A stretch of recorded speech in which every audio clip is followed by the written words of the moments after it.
Sivan Istorigo sa isang OFW sa Singapore at same time, owner and founder of ENNR, Factory Exists and Mall Pulled Out Apparel.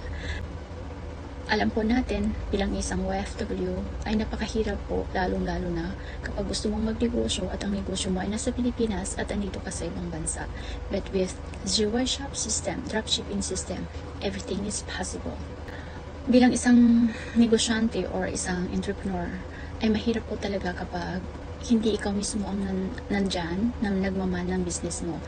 But Zero Shop has helped us a lot through dropshipping system. Nagkaroon po kami ng mini warehouse sa Zamboanga City, and I'm proud to say and grateful na nagkaroon na rin po kami ng extension or branch sa Negros Oriental.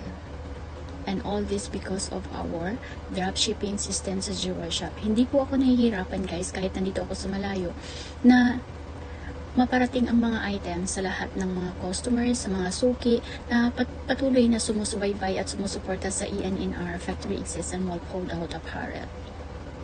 Hindi po kami nahihirapan dahil sa dropshipping, company na po ang bahala magmula sa packaging hanggang sa pag-deliver ng mga items papunta sa mga customers. And I'm proud to say na simula nang magsimula ako, hindi ako nagkakaroon ng problema. Lahat po ay nagkakaroon ng solusyon dahil sa aming dropshipping system. So maraming salamat Zero Shop, maraming salamat Ma'am Ram, and thank you so much for all the coaches.